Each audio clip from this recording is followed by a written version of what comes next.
Volto a essa tribuna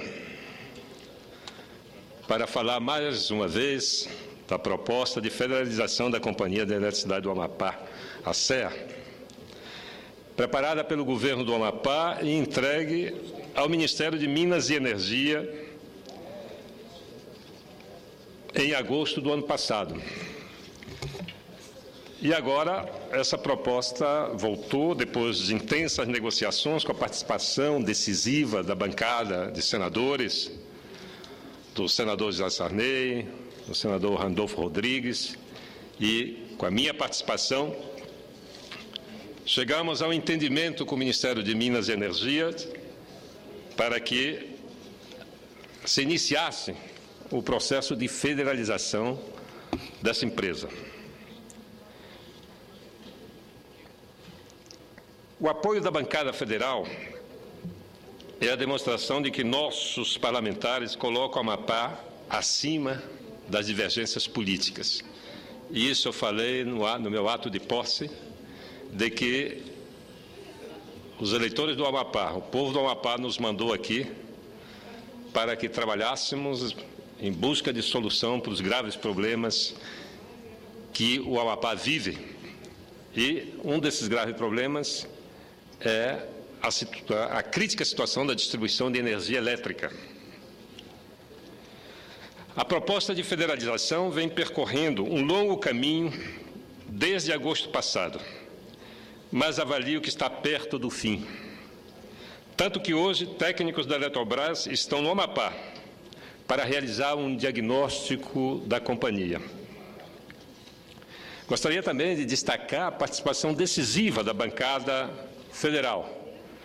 Os 8 deputados federais do Amapá, que representam o Amapá na Câmara Federal, estiveram juntos, trabalhando conosco da bancada do Senado, construindo essa possibilidade de um amplo e profundo entendimento.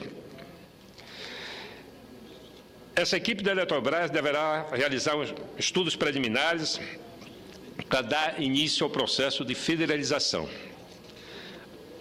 A Eletrobras fará um levantamento de todo o funcionamento da CEA, desde a área administrativa, técnica, comercial, até a operacional, para elaborar o diagnóstico que vai nortear suas ações a partir da mudança no controle acionário, que deixará de ser do Estado do Amapá e passará para a União. O procedimento é parte desse processo de reversão do controle da estatal para o governo federal, ocorrendo assim a federalização da distribuidora de energia amapaense.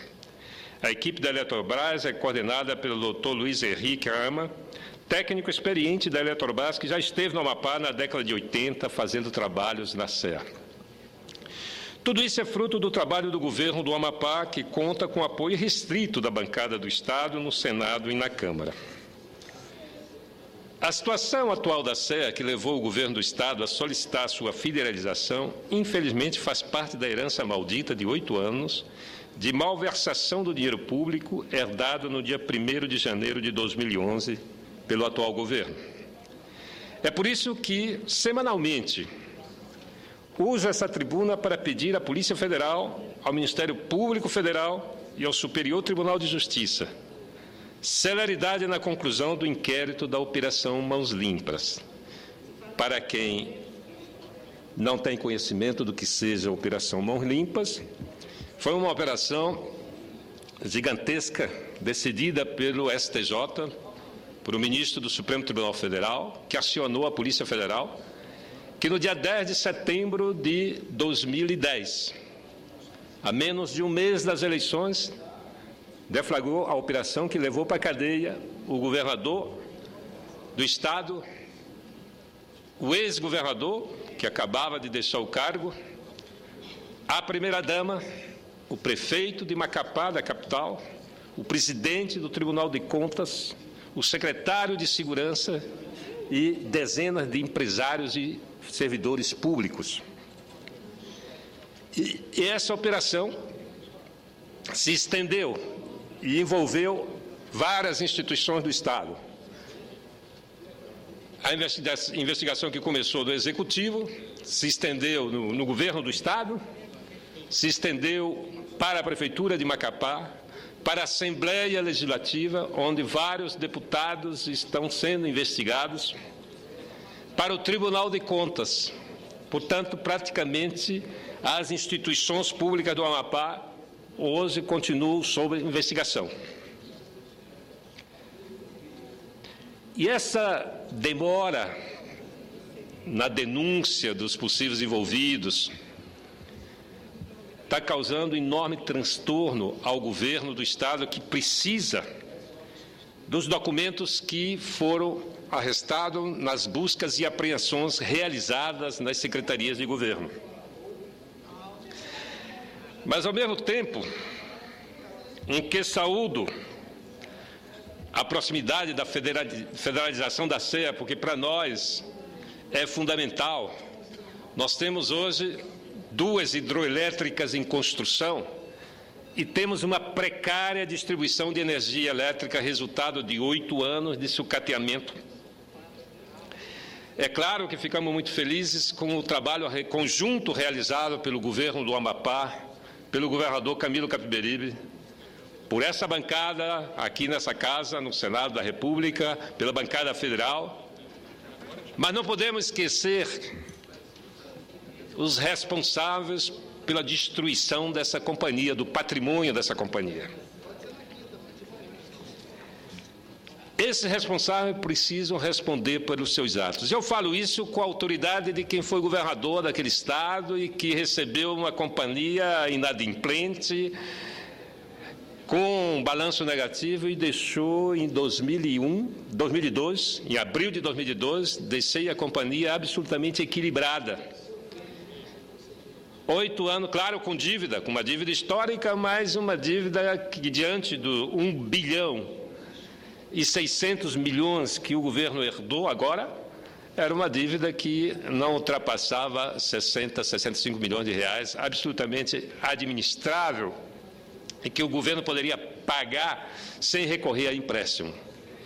Esse acordo que o governo está fazendo, de transferência dos ativos, de transferência desse patrimônio do Estado para o governo federal, exige um empréstimo só para quitar a dívida com a Eletronorte, que é a supridora da energia, de 1 bilhão e 20 milhões de reais. Portanto, é necessário, sim, que se investigue, porque distribuição de energia não dá prejuízo. Se desse prejuízo, as empresas todas desse país estavam falidas. O que dá prejuízo é a má gestão, o que dá prejuízo é a corrupção. Não há nada mais antidemocrático do que a apropriação por poucos daquilo que é coletivo, daquilo que pertence a todos. E a corrupção tem que ser diariamente combatida. Eu, na minha primeira passagem por esta casa, de 2003 a 2005,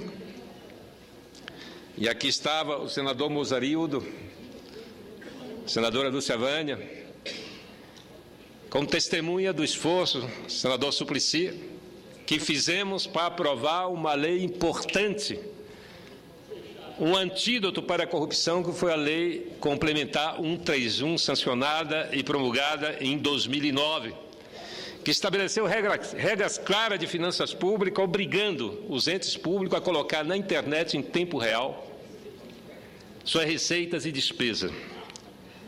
E é necessário que a sociedade brasileira como um todo, para concluir, senhor presidente, se mobilize para exigir o cumprimento dessa lei e de fazer com que todos os entes públicos coloquem em detalhes, sem esconder, porque se alguém esconde em que gasta o dinheiro público, porque teme.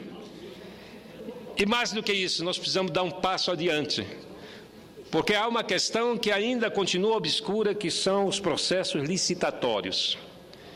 E para isto, eu estou trabalhando e devo dar entrada amanhã numa lei no Parlamento, no Senado, que vai jogar uma luz nas comissões permanentes de licitação, torná-las transparentes, transmitir os processos licitatórios em tempo real pelos meios de comunicação, principalmente pela internet. Hoje os pregões são eletrônicos, uma parte dos pregões são eletrônicos, não se admite mais compra de emergência sem visibilidade pública. Então, todo esse processo de compras será exposto através de câmeras, pelas janelas, pelos portais da transparência. E nós vamos tornar obrigatório que cada ente público tenha uma janela chamada transparência pública. E ali naquela janela será alojado não só as receitas e a despesa, os gastos, mas também os processos licitatórios. E mais que isso, tem vários outros itens que compõem essa lei, que deverá ser dada da entrada, no mais tardar amanhã, para que a gente possa coibir o conluio, os acordos criminosos que se fazem com o dinheiro público. Por isso, eu gostaria, finalizando, de parabenizar a todos os atores que chegaram a esse entendimento: o Ministério de Minas e Energias, as bancadas no Senado e na Câmara e o governo do Amapá. Era isso, senhor presidente. Muitíssimo obrigado.